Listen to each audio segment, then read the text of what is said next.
Olá, seja muito bem-vindo ao CRA RJ Entrevista, programa especial no dia de hoje envolvendo 3 comissões: a Comissão Especial de Serviços da Saúde, a Comissão Especial de Recursos Humanos e a Comissão Especial de Logística. Essa junção das 3 comissões é para a gente tratar do mês do administrador e falar sobre um assunto muito importante que vem permeando as nossas vidas, que são os desafios das organizações na pós-pandemia. E eu começo dando o meu alô e as boas-vindas para o Jamil Moisés, que está representando a Comissão de Saúde. Como vai, Jamil? Tudo bem? Tudo bem, obrigado aí pela oportunidade. Muito obrigada pela sua presença. E também da Comissão de Saúde, a Meirilane Rosa. Como vai, Meirilane? Tudo bem? Olá, Cátia, tudo bem? Prazer estar aqui com vocês. Obrigada pelo convite. Obrigada a você pela participação. O administrador Hélio Meirim, pela Comissão de Logística. Tudo bem, Meirim? Seja bem-vindo. Olá, Kátia. Sempre um prazer estar junto com você e com os colegas administradores aqui. Mais uma tarde de bate-papo com a professora Ana Carvalho, representando a Comissão de RH e também a Comissão de Empreendedorismo. Como vai, professora? Tudo bem? Tudo bem, uma excelente oportunidade para a gente integrar aí o trabalho das comissões. Um foco do administrador nesse momento, e o maior desafio, posso dizer assim, é como é que ficarão as organizações no pós-pandemia. E a gente começa essa conversa com o administrador Jamil Moisés.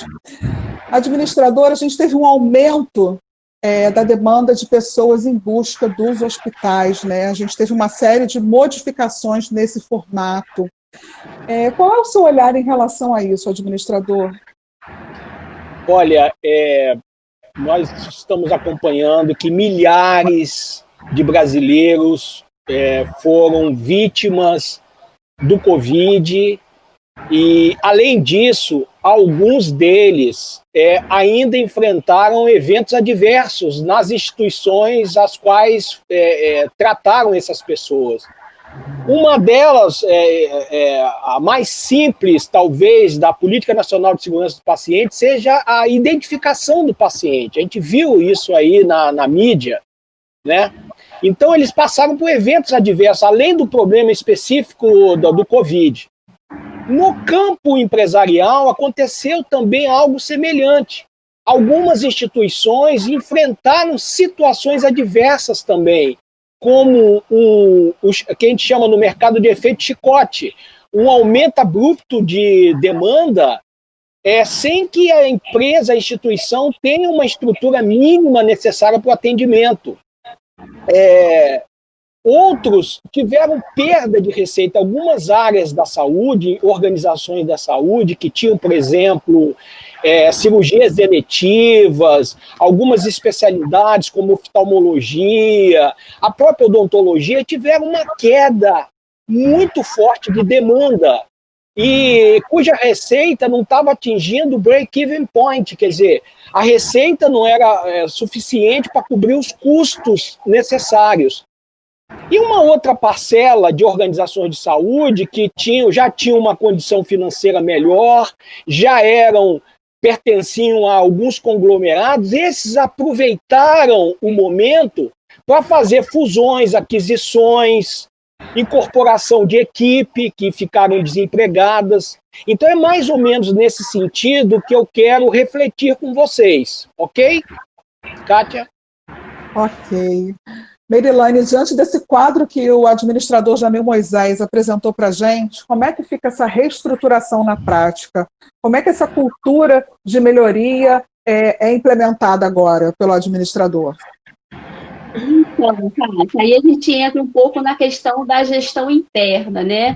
E eu digo que, assim, em tempos de pandemia e também no pós-pandemia, será assim, é essencial que as organizações elas possam, nesse momento, principalmente, fazer uma análise crítica e reestruturação das suas práticas, né? Porque somente através dessa análise crítica, dessa reestruturação, é que ela vai conseguir estabelecer ações para que possa fortalecer a sua caminhada, né? A gente percebe hoje, né? Eu atuo bem na área da saúde nesse momento crítico, então é interessante a gente perceber que hoje a gente vê muitos profissionais da área de saúde entendendo a importância de se trabalhar um processo de melhoria contínua, ou seja, a importância de buscar novos conhecimentos, a importância de desenvolver novas competências, né, que a gente acaba no dia a dia deixando um pouquinho para trás. Então, eu vejo isso hoje está vindo muito à tona, né? A gente vê claramente a necessidade.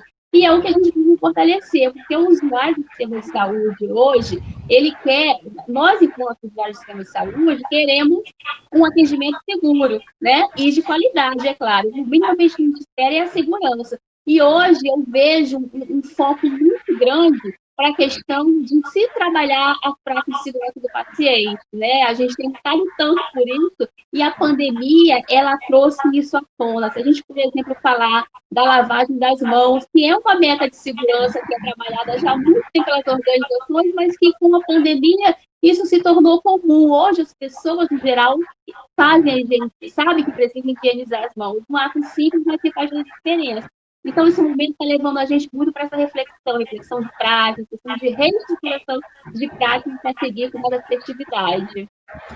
E essa prática que você está falando, na verdade, ela não é só para o novo coronavírus, né? Porque se a gente já tivesse essa prática anteriormente, a gente já teria se livrado de uma série de doenças, né, de vírus, de uma série de outras questões, né? São coisas que se a gente tivesse, quando a gente é educado lá na nossa infância, né, de ter esses cuidados e tivesse mantido, talvez a gente não estivesse passando por esse momento tão crítico de precisar ser reeducado muitos de nós na fase adulta, né? Exatamente, é uma prática tão simples e que gera, né, um impacto tão significativo e as pessoas não tinham aquela atenção de fazer, né? E quem está na área de saúde, principalmente não pode deixar isso passar, né?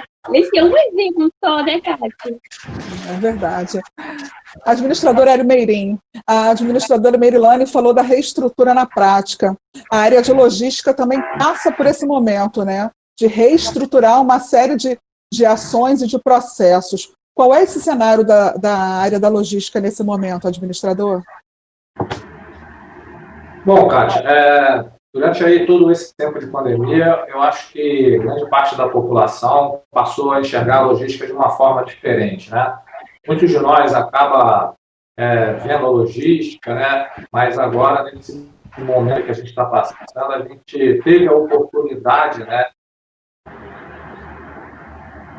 de verificar conceitos bem utilizados na prática, como é que eles surtem efeito, né? A gente pode falar, por exemplo, de que raros foram os momentos em que a gente teve desabastecimento em supermercado, raros foram os momentos em que a gente teve uma série de serviços impedidos, né? Isso só aconteceu porque tinha uma equipe lá de pessoas, né, cuidando da gestão logística, né, fazendo, como a gente diz, né, que os fluxos de produtos, de informações de pessoas continuassem circulando, né? Então, acho que para nós que trabalhamos em logística, está sendo um momento de grande aprendizado, mas também de grande intensidade, né?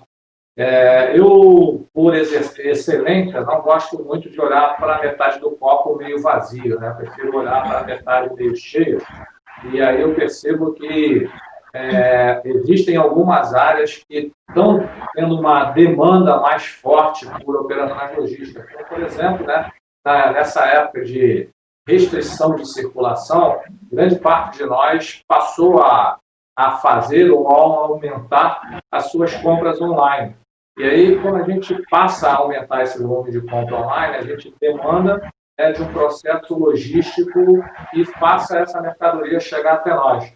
Então, a gente está tendo aí um boom, né, de oportunidades para profissionais que se qualificaram aí, né, nas questões logísticas para auxiliarem essas empresas aí a poderem dar suporte a esse movimento crescente que está tendo no e-commerce. A gente ainda está tendo alguns desafios, né, como quase todas as áreas, mas, como eu costumo dizer, o pessoal de logística teve que rapidamente, né, assim como os profissionais de outras áreas também, né, se ajustar rapidamente para esse momento. Então, nós temos, por exemplo, vários clientes nossos que tiveram que fazer readequação da sua jornada de trabalho, tiveram que buscar outras formas de operação para fazer com que as suas operações tivessem continuidade, né? Desde as coisas mais simples a mudar o horário de trabalho, mudar, por exemplo, a questão do transporte que a empresa utilizava, né, para não ter aglomeração. Então, isso tudo faz parte do nosso dia a dia de logística, e a gente está tendo uma oportunidade fantástica de aprender, né, com todo esse cenário, com toda essa diversidade que está acontecendo, a gente também se permitir a ousar em pensar formas novas de fazer deslocamentos de pessoas, de produtos e também informações. Como a gente fala na pedagogia, pensar fora da caixinha, né? Eu preciso pensar fora da caixinha. Professora Ana Carvalho, o administrador Jamil falou desse aumento da demanda, né? Envolve muito a questão financeira também. A administradora Merilane falou dessa reestrutura da prática, dessa questão da educação, e o administrador Amerim veio falar desse cenário, desse novo cenário. Todas essas questões que eles abrangeram vem uma coisa muito profissional. E o RH, além de cuidar dessa questão profissional, do desenvolvimento, né, da folha de pagamento, dos benefícios, de tudo isso, precisa cuidar das emoções dos funcionários nesse momento. Como é que está sendo o trabalho da área de recursos humanos nesse momento para poder lidar com essas crises e com os possíveis problemas que os funcionários trazem para a empresa nesse momento? Bem, Kátia, eu vou falar um pleonasmo. O RH está precisando e está saindo para fora. Por quê? Porque muitas vezes o RH saía para dentro. Como assim? Ele saía para dentro da própria empresa. Agora ele precisa, e ele está fazendo, ele está cumprindo bem o seu papel. Ele está saindo, mas ficando ali bem perto da organização e olhando de fora para dentro para essa organização. Com isso, ele está vendo que fronteiras caíram, quando o Jamil fala do aumento da demanda de trabalho, equipes que antes tinham como é que eu vou dizer, uma escala mais definida, isso foi para o espaço, as fronteiras das escalas caíram, as fronteiras em relação ao espaço, muitas pessoas que antes poderiam ir dormir em casa, a gente sabe que tem dormido dentro do seu local de trabalho, quer sejam hospitais na área de saúde ou mesmo em empresas. Eu tive contato com uma gestora de um restaurante que ela equipou o restaurante com 27 tipo bicamas para que seus funcionários pudessem dormir ali, o que é maravilhoso, entendeu? Então, onde que a gente vai entendendo? Quando a Meire fala da situação de se dar atenção a essas equipes, e isso vai caindo na logística quando o Meirim fala, porque se para uma área a gente teve uma restrição de trabalho, para outra isso explodiu. E só vem mostrar que é um ano maravilhoso, não só porque muitos, como eu, podem escolher, podem trabalhar de casa. Não, a gente sabe que temos guerreiros aí durante a pandemia, durante a quarentena, ainda temos e vamos ter por muito tempo essas pessoas que precisam literalmente sair para fora. Mas quando a gente pode trabalhar dentro de casa, a gente está enxergando que a gente também pode estudar. Aí vem aquela palavrinha mágica, que é a qualificação. Então, se a gente puder também olhar para o passado, quando a gente vê que países europeus já investiam na resiliência das cidades, tanto é que se você pesquisar resiliência nas organizações e nas pessoas é algo mais moderno, no passado o que se via mais era investimento no estudo da resiliência das cidades, como, por exemplo, o próprio Reino Unido, quando olha para as guerras onde se envolveu e procura entender como que a população pôde ajudar, como que a população civil pôde ajudar e enfrentar essa situação de guerra. Já Portugal mostra também que tem investido, quando eu falo tem investido, não é agora não, gente, é de mais de uma década, investido no estudo da resiliência das cidades, e talvez aí esteja porque ele estava tão bem preparado. Por exemplo, nas escolas em Portugal já se estuda sobre resiliência, escolas das crianças. Lá temos conselhos, e esses conselhos são como se fossem as subprefeituras aqui, onde também essas subprefeituras são testadas e treinadas para a resiliência. Para quê? Para quando vier um caos, quando vier uma situação de grande temor público, a sociedade, a comunidade esteja preparado. Aí o que vem? As organizações começaram a olhar para isso. Então, de investir mais, daqui a pouco a gente vai falar mais um pouco, como que as organizações podem investir no desenvolvimento da resiliência de seus líderes e de seus colaboradores, porque uma vez isso sendo trabalhado dentro das organizações, certamente que o entorno vai colher muitos bons frutos. Administrador Jamil, a gente falou da questão do aumento da demanda, mas esse aumento da demanda ele envolve uma série de entes. Eu queria que você falasse um pouquinho desses entes envolvidos, né, dos prestadores, dos distribuidores, da própria indústria farmacêutica. Como é que isso se apresenta? Então, Kátia, esses entes eles tiveram impactos diferenciados. Né? Então, o primeiro ente, que é o principal de tudo, que é o que gera toda a demanda, é o cidadão, a cidadã. Né? Então, hoje a gente tem mais ou menos 210 milhões de habitantes e aproximadamente 163 milhões são SUS dependentes. Esses SUS dependentes aumentaram nesse período? Não, eles aumentaram a demanda deles próprios. Né? E a gente tinha aproximadamente 47 milhões. Temos 47 milhões de pessoas que têm planos de saúde, quer dizer, além da Constituição garantir que saúde é direito de todos e dever do Estado, eles optaram porque trabalham em empresas ou porque pagam por conta própria, optaram por ter plano de saúde, quer dizer, eles têm a saúde suplementar. Né?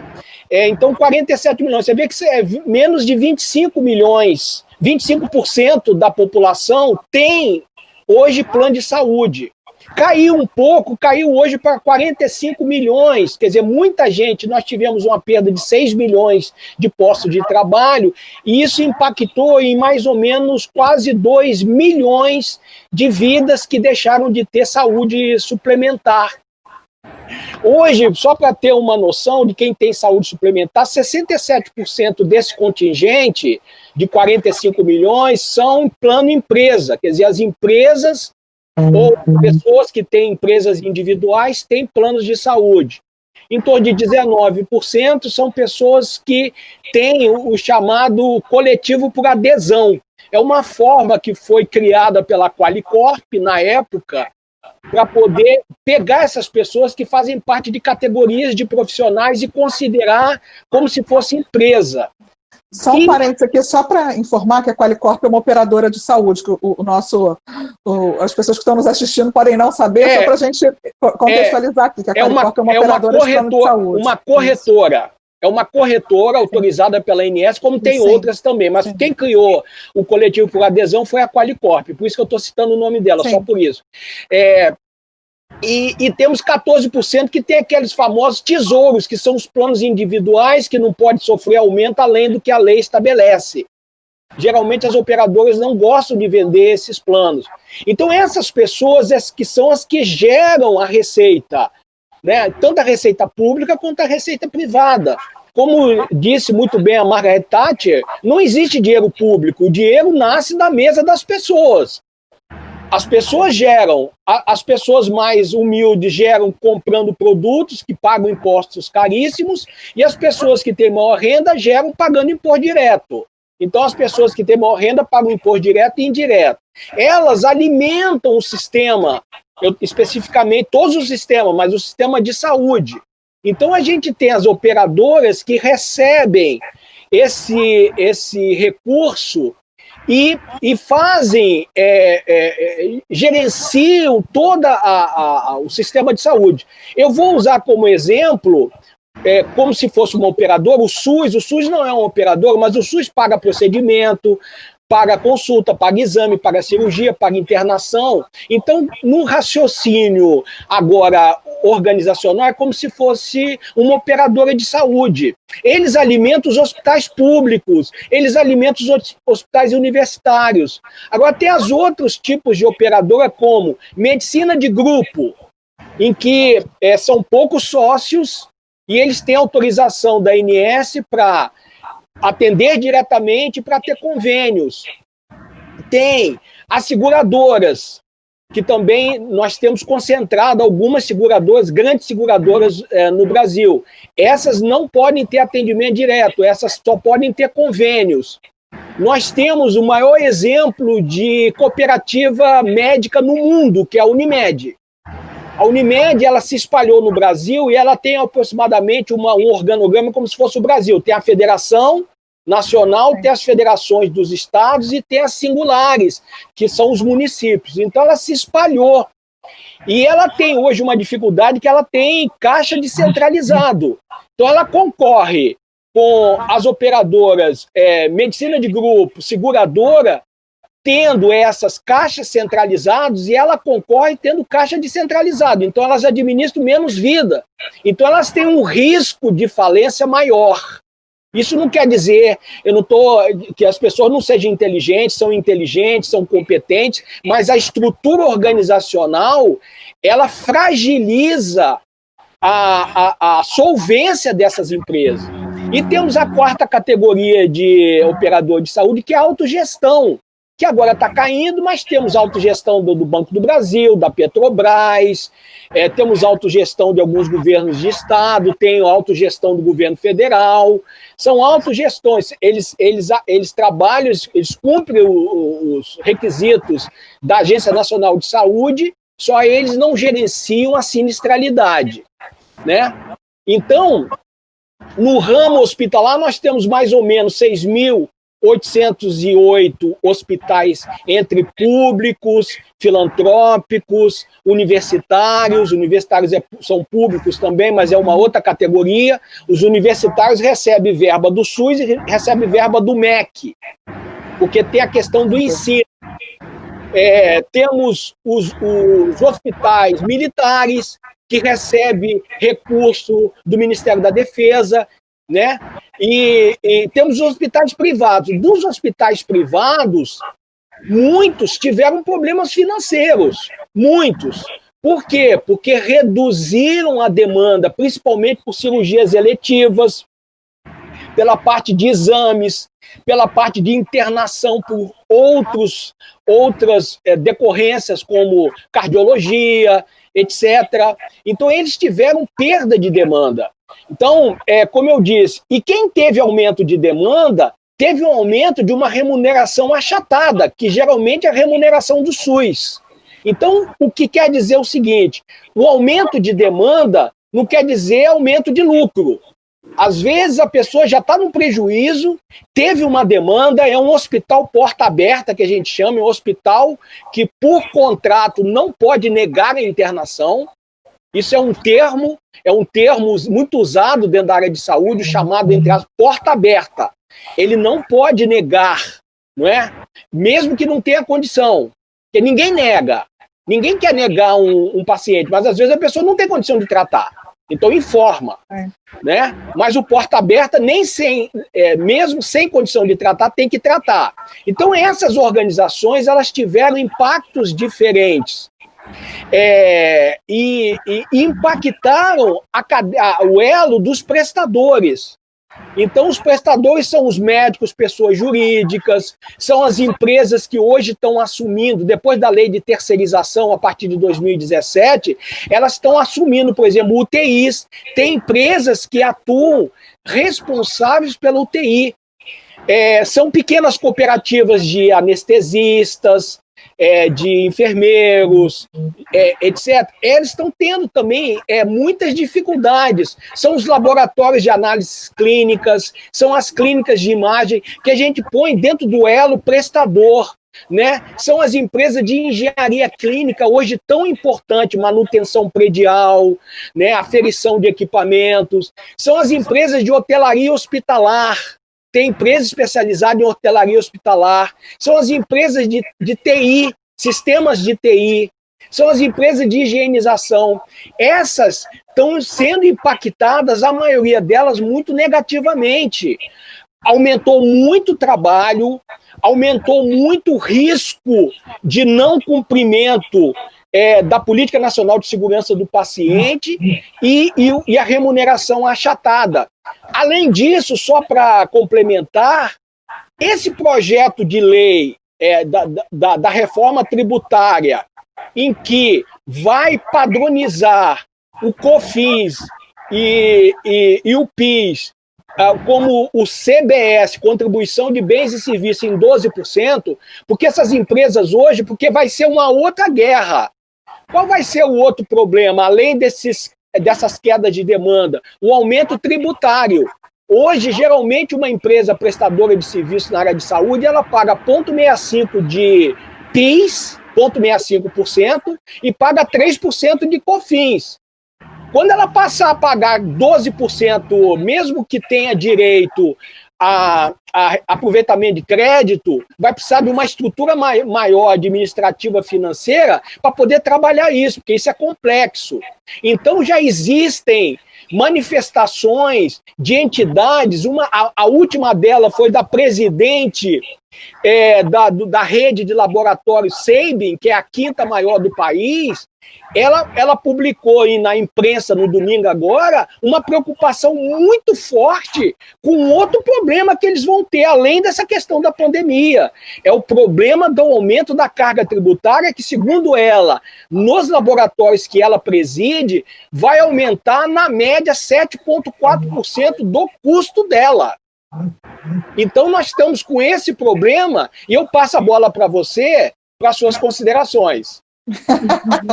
Eu não considero, eu só pergunto. Quem considera são vocês. O meu papel é outro aqui. Eu queria ouvir um pouquinho a Merilane diante de tudo isso, né? Você me apresentou uma série de questões, uma série de problemas, e esses problemas todos vão ser resolvidos ali pelo administrador, né? Como é que consegue se trabalhar isso de maneira humanizada com essas equipes todas, Merilane? Eu estou perguntando isso até por uma curiosidade particular. Eu passei por uma crise, tive uma dor no estômago, eu não sabia o que era, precisei fazer uma cirurgia às pressas de vesícula, né? E às vezes que eu fui ao hospital na emergência, eu via um cuidado nesse hospital, que é um hospital particular, que é na região da Tijuca, desde o momento em que o segurança estava ali na chegada, passando por todos esses, né? O Jamil falou ali de uma série de prestadores, né, de serviços trabalhando. E eu vi muito esse cuidado. Então, eu acredito que esse hospital trabalhe muito bem a humanização dos seus funcionários. Mas como é que é trabalhar a humanização diante de tantas coisas negativas acontecendo no coletivo? Porque não foi uma situação pontual, né? Foi uma situação mundial. Então, a gente já vinha sendo abalado com as informações que a gente vinha recebendo até chegar no nosso país, até chegar no nosso estado. Como é que é esse trabalho? É verdade. É bem crítico, né, Kátia, essas questões. E aí, assim, eu acredito que assim, tudo isso só comprova a questão da necessidade que se tem hoje de se planejar, de definir o planejamento, ou então de readequar um planejamento a partir do entendimento dessa nova demanda, desse novo cenário, né? Quando você falou, por exemplo, do seu atendimento, né, a gente pode trazer, quando a gente olha para a visão da humanização, até mesmo da qualidade, a gente pode colocar isso como o próprio ciclo do acolher, o ciclo do acolhimento, né? Que é exatamente sobre né? O cliente da saúde, ele chega ali naquele hospital, naquela clínica, e ele começa a perceber, a ter as experiências positivas em relação ao atendimento. Então, desde o momento que ele conhece, ele acaba, o profissional da saúde, ele acaba gerando uma segurança maior, né? Porque às vezes a gente fala assim, o ciclo do acolher, muitas vezes as pessoas acham que é só eu receber bem o meu usuário, né? No momento que ele chega, dar um sorriso, não é só isso, eu preciso dar um sorriso, eu preciso estar atento, né? A escutar a queixa daquele usuário, mas eu também preciso entender que esse ciclo do acolher, ele perpassa todo, então ele precisa ter essa experiência positiva desde o momento que ele chega na recepção até o momento que ele sai daquela unidade, porque o ciclo do acolher, ele envolve todo um processo, ele envolve pessoas, envolve tecnologias, né? Envolve todos os recursos que uma unidade de saúde tenha. Então, essa questão do ciclo do acolher, mesmo que na crise, a gente precisa, sim, preparar esses profissionais para atender. Eu digo que principalmente na crise. Mas aí eu queria voltar um pouquinho nessa questão do próprio planejamento, né? Quando o professor Jamil começou a falar lá do entender a demanda. Olha só, nesse momento, para eu conseguir realinhar as minhas práticas para que eu possa me diferenciar, né, aí frente ao que a gente pode, ao que vem aí pela frente, eu preciso planejar. E para planejar, eu preciso, primeiramente, entender do meu mercado, né? Minimamente, fazer uma análise desse mercado. Qual é esse novo cenário? O que demanda hoje esse novo cenário? Quem é esse meu novo usuário? O Jamil falou dessa mudança que a gente teve hoje, crítica, né, em relação às pessoas que buscam hoje um serviço de saúde, né? As pessoas que vieram com SUS, as pessoas que acabaram tendo que deixar o setor de saúde. Mas então eu preciso saber quem é esse meu cliente hoje, né? Entender quem é ele, o que ele espera do meu serviço, para que eu possa efetivamente definir práticas que possam atender ou até mesmo superar as expectativas. Só que não basta, nesse momento de avaliação crítica, não basta só a gente entender o que o cliente quer e o que o mercado precisa hoje. A gente precisa também entender a necessidade da sociedade, né? Então, quais são as necessidades e expectativas da sociedade hoje em relação a esse serviço que eu estou oferecendo, né? Quais são, por exemplo, as legislações, regulamentos que hoje precisam ser trabalhados? Por exemplo, a praça de segurança do paciente tem legislação, né? Que compõe isso. A organização de saúde, ela precisa trabalhar, ela precisa implementar e internalizar taxa de segurança do paciente. Então, eu preciso olhar para a sociedade. Por outro lado, eu preciso internamente ter a liderança junto nesse processo, a liderança apoiando, a liderança funcionando nesse processo, porque a liderança não toma decisão, né? Então, ela precisa ter a consciência de que isso precisa ser trabalhado hoje. E aí, com esse conjunto de informações, o que eu posso fazer? Eu consigo estabelecer estratégias e planos de uma forma muito mais assertiva, de uma forma muito mais direcionada estrategicamente, né? E aí, quem é que coloca em prática essas estratégias e planos? São as pessoas, né? Então, eu falo da força de trabalho. E aí, eu preciso pensar nessa reviravolta que a gente deu aí no cenário, como que é a organização do trabalho hoje, né? Como é que a organização do trabalho na minha unidade de saúde ela está estruturada hoje? Como é que eu avalio, por exemplo, o desempenho dessas pessoas e dou o feedback dessas pessoas literalmente que são parte do processo? Quais são as capacitações ou conhecimentos que eu preciso desenvolver nessas pessoas para que ela possa, né, trabalhar com mais tranquilidade? E, principalmente, como é que eu estou hoje trabalhando as questões voltadas à qualidade de vida, né? Fora e dentro do ambiente de trabalho, porque é aquilo que a gente falou, mesmo na unidade de saúde, a gente tem profissionais que hoje precisam trabalhar de casa, em home office. Então, como é que a empresa ela se reestruturou, ela vai se reestruturar para essa questão que vai ficar, a gente sabe que vai ficar, né? Então, tudo isso faz parte de um processo de planejamento para que a gente possa se alinhar para um novo momento, né? E não deixa passar nada. Ô, Meire, Kátia, pode fazer um comentário? Por exemplo, eu estava vendo aqui o que a Meire estava falando, o Jamil também, esse ciclo do acolher.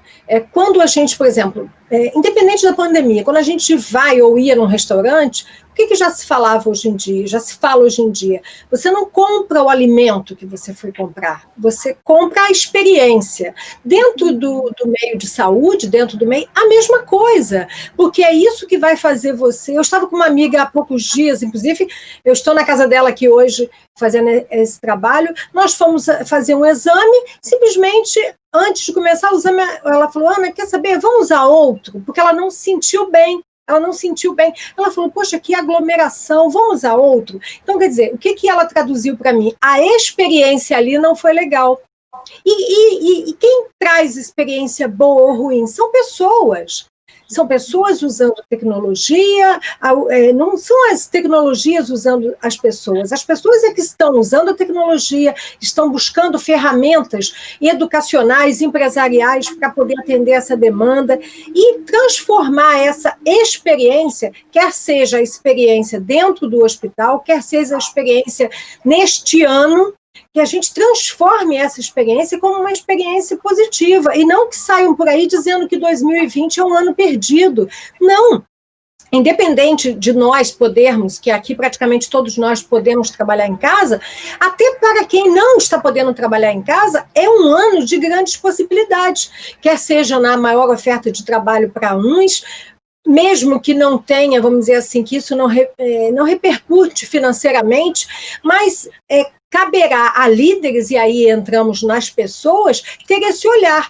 A empresa e o país, insisto em dizer, que fez o dever de casa no passado, investindo em resiliência, claro que vai poder estar melhor preparado. Agora, já dizia Shakespeare, né, que estar pronto é tudo. O que é isso? Estar pronto é tudo. Pensa, se eu convido vocês para um evento, eu não posso, o vestido que eu queria não está passado, não está lavado. Estar pronto é tudo. É claro que muitos países não seguiram a onda de Shakespeare, então não estavam preparados. Mas, quem sabe agora, empresas, não é, quer seja uma organização de ensino ou de trabalho, de produção, de serviço, estejam mais preparadas e olhem para o passado, mesmo que outrora não investissem em resiliência. Olha para a sua história passada. Até nós, quando a gente olha para a nossa história passada, a gente pensa, eu posso fazer novos erros, mas eu não queria empacar no mesmo erro. Então, trazer para líderes, porque certamente, para o bem ou para o mal, cai na conta do líder, a gente trazer para esse líder um olhar que ele possa, qual é a minha posição? Porque até a liderança mudou. Você vê, no passado o líder podia estar mais vigilante, eu detesto esse termo, mas cabe aqui, mais vigilante dos processos dele de liderança para com seus colaboradores. Agora, se ele não investiu lá atrás em confiança, em compromisso, em comprometimento, ele muitas vezes se vê perdido. Como? Como que eu vou controlar um indivíduo que está trabalhando em casa? Então, a gente tem que ter esse olhar de humanização também dentro do recursos humanos, que é aquele que é solicitado pela logística, é solicitado pelas novas contratações, tudo vai passar pelo RH, e o RH também vai ter que dar conta dos seus. Então, quer dizer, é a qualidade de vida para o cliente externo e também a qualidade de vida para o cliente interno. Nos hospitais, é o cuidado, não é, Jamil, com aquele paciente que chega, mas também é o cuidado com aquele grupo que está ali, que às vezes não pode nem ir para casa, né? E você falou também, tem muita ligação com a área de marketing também, né? Que a gente não está representado aqui oficialmente, mas esse laboratório que você foi com a sua amiga, ele, por exemplo, não estava preocupado com a concorrência. Não estava preocupado em gerenciar os conflitos e nem ter um olhar para a sua instituição, porque se tivesse essa situação não tinha acontecido, né? Vocês teriam ficado lá, né? E é muito importante a gente ter esse olho na concorrência, não para estar bem, para estar melhor do que a concorrência, né? Mas em função do próprio atendimento. E só para concluir, Kátia, quem está olhando muito para a concorrência, eu sei porque eu estou nessa área de educação, são algumas universidades que estão lançando vários cursos gratuitos, cursos de peso, de ponta, porque, claro, elas estão dando, sabe aquele amendoim da praia, que o indivíduo vem, traz o amendoim, depois você acaba comprando? Então, fica um alerta aí de laboratórios de análises clínicas a universidades pensar, esta é a hora do amendoim, porque daqui a um ano, daqui a 6 meses, você vai poder chegar lá e vender o seu. Aí já não é o peixe, é o amendoim, né? O CRA não está vendendo amendoim, não, mas o CRA tem 250 cursos na Universidade Corporativa do Administrador, sem venda de amendoim. Merilane, para eu poder passar para o administrador Hélio Meirim, você ia fazer um comentário antes. Não, é só para lembrar que essa percepção positiva do usuário, do cliente, como querer chamar, ela precisa ser no todo. Então, não faz sentido eu ter qualidade em uma área só. Ela tem que perpassar o todo, né? Sim. A administradora Hélio Meirim, quando a administradora Merilane falou dos prestadores, eu fiquei pensando, a logística tem a entrega dos uniformes, né? Aquela questão de lavar os uniformes e entregar, tem a questão da alimentação que chega nos hospitais, tem os medicamentos que chegam nos hospitais, tem mais uma série de outros produtos que eu desconheço. Alguma área foi mais impactada, precisou se organizar de maneira urgente, digamos assim, nesse período, dentro da área da logística? Então, Kátia, e aí na área da saúde, a logística também tem esse papel de grande relevância, né, no sentido de buscar suprir todos os insumos necessários para que as unidades de saúde consigam ter um bom funcionamento, né? Como foi colocado aí pelos colegas, né, a gente, na unidade de saúde, também precisa ter esse equilíbrio aí, né, que é uma das coisas que em logística a gente usa bastante, um negócio chamado trade-off, né, entre custo e nível de serviço. Então, se a gente compra uma quantidade muito grande, a gente pode ser que tenha um bom nível de serviço, mas eleva muito o custo. Se a gente não compra muito, pode ser que a gente tenha um custo da falta. Então, a área de logística ela está intimamente ligada aí com a área da saúde nesses aspectos, né? Só aproveitando também, Kátia, eu acho que vale aqui a gente ressaltar e eu tenho visto ainda pouca gente falar, né, sobre as questões logísticas na saúde mais para frente um pouquinho da pandemia, né? Então, você e todo mundo que está assistindo aí está na torcida para que a gente tenha uma vacina o mais rápido possível. Porque quando a gente está falando de vacina, por exemplo, né, Kátia, a gente está falando de um produto que precisa ter, né, regras mais específicas quanto à forma de transportar, assegurar que ele vai permanecer naquela temperatura durante todo o percurso, né? Então, imagina que você vai estar traindo uma vacina do Rio de Janeiro para ela chegar em Manaus. E aí a gente precisa assegurar que isso vai seguir todos os protocolos. Então, o profissional de logística tem esse desafio aí. Eu acho que nós temos diversos profissionais competentes que podem fazer isso, mas vai ser preciso a gente se planejar, né? A palavra planejamento aqui foi falada várias vezes e aí a gente tem que entender que precisa de uma operação logística, não dá para improvisar, não dá para achar que dá para fazer. A gente precisa estudar com cuidado isso e achar as melhores formas. Ok. Bom, a gente está chegando ao final aqui do nosso tempo. A gente poderia ficar até o final dessa pandemia conversando, porque a gente tem assunto para isso e vocês têm conhecimento também. Mas a gente precisa encerrar. Eu queria muitíssimo agradecer a participação dos quatro e queria iniciar, como no princípio lá da nossa conversa, pedindo para que o Jamil Moisés encerrasse a fala dele. A gente falou do cenário geral da saúde pós-pandemia com ele. Eu queria ouvir as suas considerações finais, Jamil. Obrigado pela participação e reforçando o que os colegas e as colegas falaram, nunca foi tão importante entender os movimentos da demanda. Então, essa é uma função que os administradores estudam na faculdade, gestão da previsão da demanda, como os assuntos que foram falados aqui, planejamento, estratégia, mercado, logística, são disciplinas em que às vezes o aluno e a aluna entram muito novos na faculdade e não percebe a importância de se ter uma compreensão desses assuntos e vai sentir falta mais lá na frente. Então, eu termino dizendo, não desmereça nenhuma disciplina que é dada para você na faculdade, para você virar uma profissional, um profissional com qualificação, com qualidade na tomada de decisão. Nunca foi tão importante entender a demanda, os seus movimentos, sabe?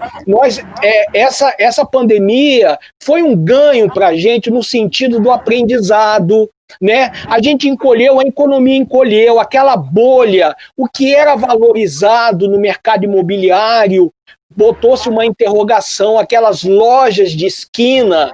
Então, talvez aqueles espaços não sejam mais importantes no futuro e mais a relação, sabe? Hoje, a área de saúde precisa entender a experiência do paciente no sentido de entender o chamado paciente, eu vou citar aqui um termo do mercado, omnichannel, que ele usa todos os canais. Então, ele usa o marketing agora, é o marketing digital, em que detalhes precisam ser observados. Isso que a colega Ana Maria falou do laboratório, provavelmente é um laboratório que não percebeu a importância de captar até a fisionomia. Não precisava ter falado nada, a fisionomia dela já estava dizendo alguma coisa. Então, isso, o mercado de saúde virou um assunto de interesse do mundo inteiro. Depois que foi sancionada a lei em que permite que capital estrangeiro adquira hospitais em pequena parcela de controle acionário até o controle total de hospitais, vem muito recurso estrangeiro. Nós temos hoje muitos sócios estrangeiros, fundos de investimento estrangeiros que são sócios. Quem era a diretora ou um diretor de um hospital? Geralmente era alguém que fundou o hospital, ou alguém que dedicou uma vida, parte representativa da vida naquele local. Hoje não. Hoje, às vezes, a gente nem sabe quem é. Quem é o maior acionista, você nem sabe quem é invisível.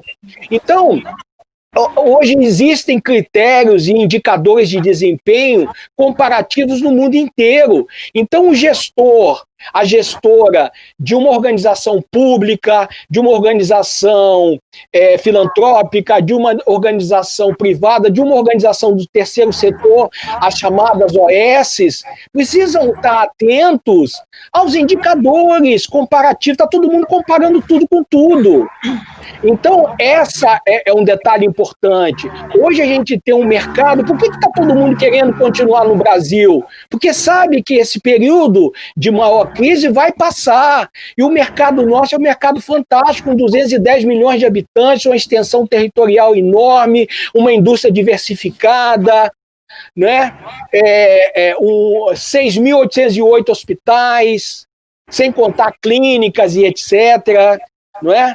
Então, é um mercado fantástico e que a gente tem que aproveitar e isso usar como experiência, observar esses movimentos, quem está comprando o quê, quem está virando conglomerado, como é que estão as regras. Isso é muito importante que nós, administradoras e administradores, acompanhem isso com cada vez mais perspicácia, com cada vez mais atenção, de forma inteligente, de forma sensata, e com isso a gente vai conseguir um resultado melhor. Eu tenho confiança nisso, eu estou muito confiante.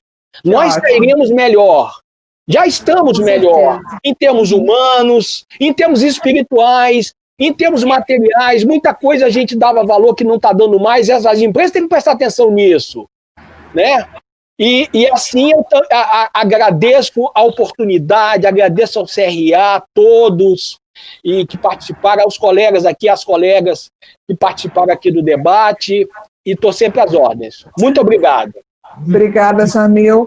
Queria ouvir agora a Meirelane Rosa. Estou até emocionada com as palavras aí do professor Jamil, porque é bem a realidade, né? E é bem a nossa luta. Então, eu queria finalizar dizendo que, assim, nós, enquanto cidadãos, enquanto usuários do sistema de saúde, a gente precisa estar atento e ser mais exigente em relação aos tratos de segurança, né? A gente precisa sair, a hora que precisar de um atendimento de saúde, a gente precisa ter aquela certeza de que, olha só, eu vou estar segura lá, né? E dizer que, assim, organizações e profissionais que atuam no segmento, eles precisam verdadeiramente incorporar essas práticas, né, no seu cotidiano, precisa fazer, precisa tornar hábito. Até porque, assim, qualidade e segurança do paciente é responsabilidade de todos. Todos nós temos essa responsabilidade. Então, cada um tem que fazer a sua parte, né, buscar esse aperfeiçoamento também. E quando a gente fala eu sempre digo, né, nas capacitações que a gente faz na área de qualidade, de segurança, que segurança não é um assunto de hospital. Falar de metas de segurança do paciente não é um assunto de hospital, é um assunto de todos, porque envolvem todos. Qualquer pessoa do mundo precisa, é importante que conheça minimamente quais são as metas, qual é a segurança que ele precisa ter minimamente quando vai buscar um atendimento de saúde, né? E mais é isso, só validar tudo isso que o professor já falou, que é a nossa realidade, e agradecer imensamente aí pela oportunidade, pela convidado, extremamente assim, feliz de atuar nessa comissão da saúde, do CRA, né, recentemente, mas é uma apresentação de profissionais que são feras nesse assunto. Tá bom? Então, minha gratidão a todos aí pela oportunidade. Muito obrigada. Professora Ana Carvalho, resiliência sempre. É isso? Sempre, querida. Já estou aqui com as considerações que eu fui pensando enquanto os nossos colegas falavam. Como o Jamil falou, não são mais espaços físicos somente, nós temos espaços relacionais. E aí é bastante interessante o papel dos recursos humanos nessa relação. Eu também anotei aqui esse Homem Channel, quer dizer, no passado, talvez eu pelo menos conhecia 2, 3 plataformas de reuniões. Hoje lá se vão mais de 15. Por quê? Porque a gente foi aprendendo. Antes eu até temia, vamos usar aquela que eu conheço. Agora, quando alguém oferece outra, eu já fico querendo ver qual é a outra. Então, isso é importante. Traduzindo isso para dentro das organizações, eu quero muito focar no trabalho que o RH vem fazendo. O RH, ele tem precisado insistir e assistir as pessoas, tanto aquelas novas que chegam com expectativas, são pessoas que estavam fora do mercado de trabalho ou que ficaram fora por questões da quarentena e agora são recebidas por esse RH. Então, esse RH tem um compromisso, mais que isso, um comprometimento com essas pessoas e também de trazer um certo equilíbrio, porque toda demanda vem para o RH. Uma questão de segurança higiênica no hospital, de segurança em relação a uma bactéria, a uma vigilância sanitária, quem recebe é os recursos humanos. Então, segurança do trabalho, não só do paciente, mas a segurança do trabalho para aqueles que estão trabalhando com essa situação que eu falo que é o gerúndio do freio de arrumação que Deus impôs a todos nós. E lembrar que esse caos está aí e que não há muito que se negociar com esse caos. Já dizia o Winston Churchill, ex-primeiro-ministro do Reino Unido, ele falava, você não pode negociar com o tigre com a cabeça dentro da boca do tigre. Então, antes que isso aconteça, antes que chegue essa cena terrível de estarmos com a cabeça na boca do tigre, que a gente negocie com esse tigre.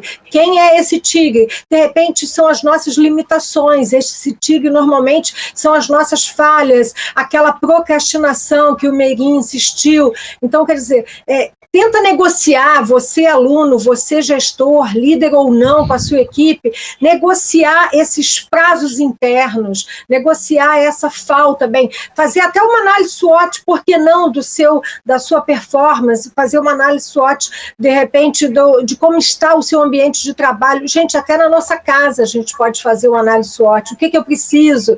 Eu quero avançar ou eu quero ser lembrada em 2020 como um ano que vamos mudar de assunto? Não, que estejamos aí nos próximos anos a lembrar desse ano como um ano, sabe aquele ano, poxa, que salto que a humanidade deu. Certamente é o que eu desejo, espero, já agradecendo imenso a parceria que a gente tem interna entre as comissões. Se tem um momento que a gente está muito bem, graças a Deus, é dessa interdisciplinaridade que tanto o nosso presidente, o Wallace, clama e a gente tem atendido em relação a estarmos com as comissões mais comprometidas, não é, Kátia, num trabalho comum. E agradeço a Kátia, ao Felipe e a todo o pessoal da comunicação que, acreditem, são os que fazem aí tudo isso acontecer. Muito obrigada. Nós te agradecemos, professora Ana. Administrador Hélio Meirin, sua consideração final. Bom, Kátia, primeiro de tudo, parabenizar aí a todos os colegas, né? Eu acho que foi um grande prazer fazer parte de um grupo tão bacana em que a gente pôde ter a oportunidade de fazer reflexões aí fantásticas, né? Então, parabéns aí do CRA pelo evento. Com relação a como é que eu estou vendo esse momento, eu vejo que cada um de nós tem uma oportunidade imensa aí, né, de presenciar uma grande revolução que está acontecendo. Então, a gente sabe que toda mudança traz aspectos positivos, aspectos não tão positivos. Cabe a cada um de nós aí escolher para qual caminho quer ir, né? Se tivesse uma questão, eu sugeriria que cada um de nós aí busque olhar as coisas boas ou aquelas que a gente pode transformá-las em boas. Eu acho que a gente está vivendo um momento que nós, cada um de nós aí, precisamos também nos transformar como profissionais, né? Precisamos ser profissionais mais adaptáveis a esse novo momento, precisamos ser profissionais mais ágeis na tomada de decisão, mais ágeis em relação às coisas que a gente está buscando fazer. O mundo está demandando de nós algumas características, né? E se a gente olhar aí com esse olhar pelos aspectos positivos, muitas delas a gente pode aproveitar como uma questão aí de crescimento. Se reinventar, cada um de nós, a gente vai passar por isso com certeza, né?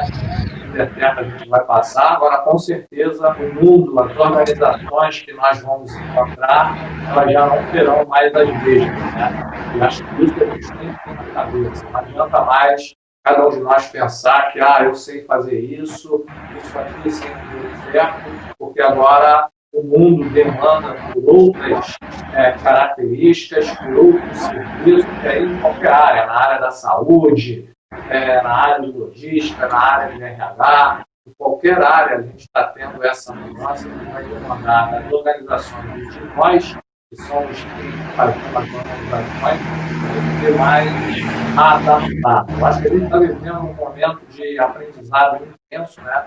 Para aqueles profissionais que estão aproveitando esse momento aí para aprender. E se eu pudesse dar uma dica final, né, que a gente tenha a oportunidade de parar e ver quais são as lições aprendidas, né? Eu acho que muitas das vezes a gente passa pelas situações, seja nas organizações, seja na nossa vida pessoal, e a gente não dedica um tempo para parar e ver quais são as lições aprendidas. Então, acho que a gente também tem que aproveitar para exercitar isso e olhar para tudo que aconteceu e ver, cara, isso aqui foi legal. A gente está vendo aí algumas empresas brasileiras aproveitando esse cenário, né, que foi muito adverso, né, mas nós temos aí algumas empresas brasileiras, cara, que conseguiram dar a volta por cima e se tornaram ainda maiores do que quando a pandemia. Mas por que essas empresas conseguiram e outras não? Pode ser porque elas tinham mais vontade, ou pode ser porque a sua liderança tinha esse olhar mais voltado para esse necessidade, mais rápido, mais adaptável, precisa ser mais inovador, precisa desapegar de algumas coisas que eram paradigmas. Então, eu tenho certeza que vai sair cada um de nós melhor do que nós entramos na pandemia. Saímos transformados e de coração eu espero que essa transformação seja muito boa para cada um de nós. Obrigada, Meirin. Obrigada mais uma vez à Comissão de Saúde, à Comissão de RH e à Comissão de Logística por essa conversa tão rica. E agradeço também a você por ter ficado aqui com a gente. Mais uma no CRA Entrevista. Até o próximo programa.